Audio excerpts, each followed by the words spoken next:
Every major project, including the building of your life, requires counting the cost. Hey, my name is Brian. Welcome to my garage Bible study. Yeah, I'm in a major project here right now. My 1978 CJ7 is disassembled. It's all over the garage. I've had a dream of rebuilding a Jeep to look exactly the one I had in college for decades, and I'm finally now doing it. And to do it, I've got to count the cost. See all these parts here? All these parts, new, brand new part. This part right here, I think, was $120. You're like, I don't even know what that is. I don't even know I don't even know what it is. Yeah, it goes on the engine, on the outside of the engine. It's called a timing chain. So as the actually goes like, no, it goes like this. So as the crankshaft turns down here, this turns, which turns the camshaft, which gets valves opening and closing right, and pistons, all kind of stuff. This thing right here, like, that's a ridiculous amount of money. That's just one part, boys and girls. That's just one part. That's not talking about the powder coating of my brake caliper support system. That's not talking about the new clutch that I have to buy. This is a pressure plate for a clutch. This is a clutch. Back in the old days, you used to have clutches to be able to shift gears. That's not counting those costs. That's not counting the endless amount of supplies just to clean old parts and paints and on and on. New fuel pump, on and on it goes. Or let alone, well, before I even tell you this, let me read our Bible verse. This is called Garage Bible Study, not Power Mechanics 101. Actually, this is kind of 401 kind of stuff. So here's what we're going to look at today. The book of Luke, chapter 14. Verse 27, here's what it says. Whoever does not bear his own cross and come after me cannot be my disciple. Jesus had a life of sacrifice. His mission cost him everything. And he says, if you want to have a life like mine, you have to bear the cost of losing your life for the sake of the mission. And if you're not willing to carry your own cross, just like I'm carrying my own cross, you're not a disciple of mine. You might be in a church, you might have been baptized, you might identify as a Christian, but you're not a disciple. Disciples are those who live lives of sacrifice, live lives of difficulty that we embrace, that we take on to ourselves because we follow a master who lived a life of utter difficulty. At least the last 3 years of his life, if not the first 30, were filled with difficulty. And he tells us, be like me. And it continues, it says this, for which of you, desiring to build a tower, does not first sit down and count the cost, whether he has enough to complete it? Otherwise, when he's laid a foundation and he's not able to finish, all will see him begin to mock him, saying, this man began to build, but he was not able to finish.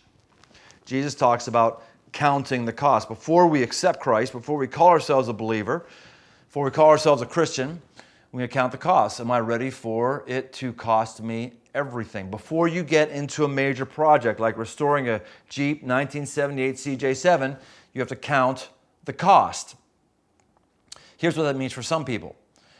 They take a look at how much it costs to buy a vehicle, how much it's going to cost for the body parts supplies. Am I going to need a new engine? Can I replace the engine? Can I rebuild the engine? How much is that going to cost? How much for brake parts? How much am I going to recover the seats? On and on and on. You can have a very exhaustive, and many people do, have a very exhaustive spreadsheet mapping out everything it costs. That's really, really tough to foresee exactly what it's going to be. I would have never thought that this thing would have had to be replaced. But I looked at it and there was all kind of play like this on my old one. And now I know, okay, it's got to be replaced. But some people go at it that way. I have a buddy of mine, Mark Duber, who actually helped me find the Jeep. And he said, hey, look, my recommendation is don't keep track of what you're spending. I was like, that was just so foreign to me. Don't keep track of what you're spending. I said, yeah, if you keep track of what you're spending, you're going to really, really freak out about all the money you're spending, and it's going to not be fun. And then every time you've got to order another part, you're going to be over budget that much more, and it's going to freak you out. This is a hobby. This is a pastime, he said. Don't keep track. Now, if I was 30 and had a bunch of kids living at home, I couldn't have done that. I could have maybe done this project with a very detailed budget spreadsheet, and once I hit that number, I'm out of money. I would have to stop the whole project for years until I got enough. But as an empty nester with prime income earning years in my life right now, I said, okay, I'll do that. I haven't kept track of it at all. I guess I could tally it up, and I will at some point, but I haven't kept track of it all. Why? One, because it would freak me out if I really noticed how much I was spending. And two, it doesn't matter how much it costs. I'm freaking doing it. I don't care. I'm not going to put together a Jeep and I got a timing chain that's loose, but I can't afford it to put it on. I'm going to do. I am that committed to it. Are you that way in your walk with Christ? I've been that way in my walk with Christ for decades. It doesn't matter. I'm going to do it. There's certain things that you just can't make sense on a spreadsheet. But you have to count the cost and say, do I want to be a disciple of Christ? Or I don't want to be a disciple of Christ. I'm not married. The Bible says sex is for a man and a woman who are in marriage.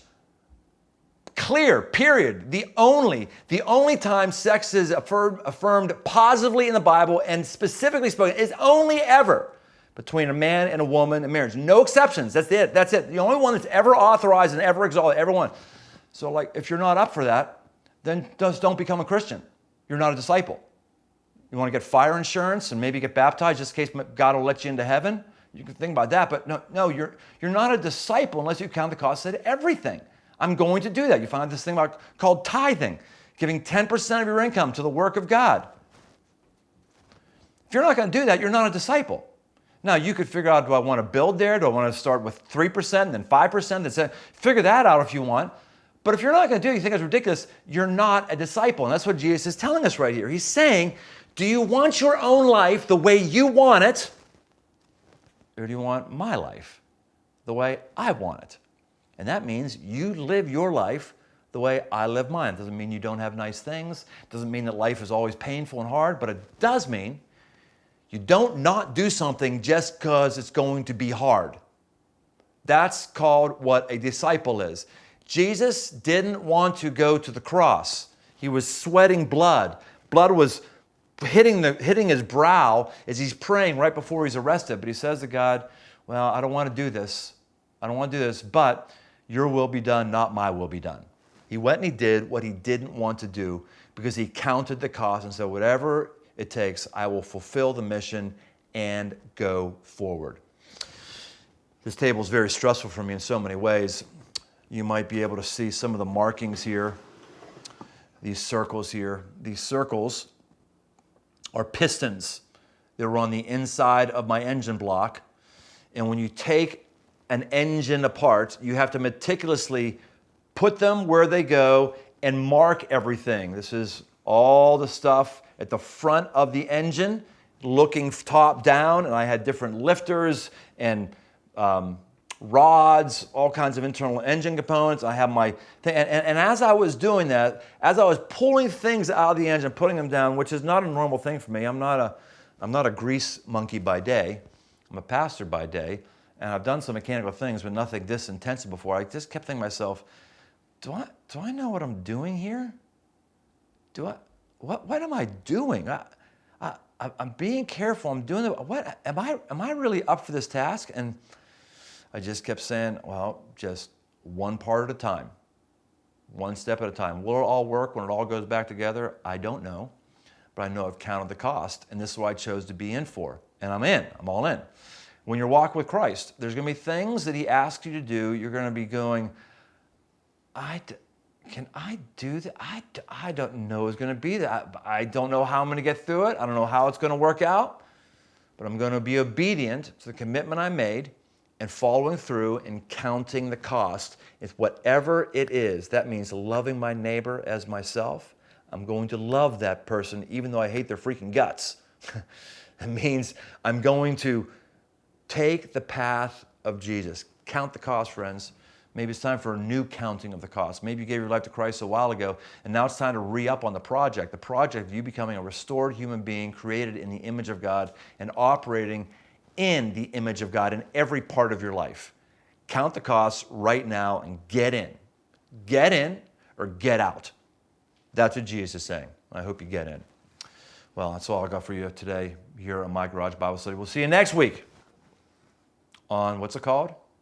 My Garage Bible Study.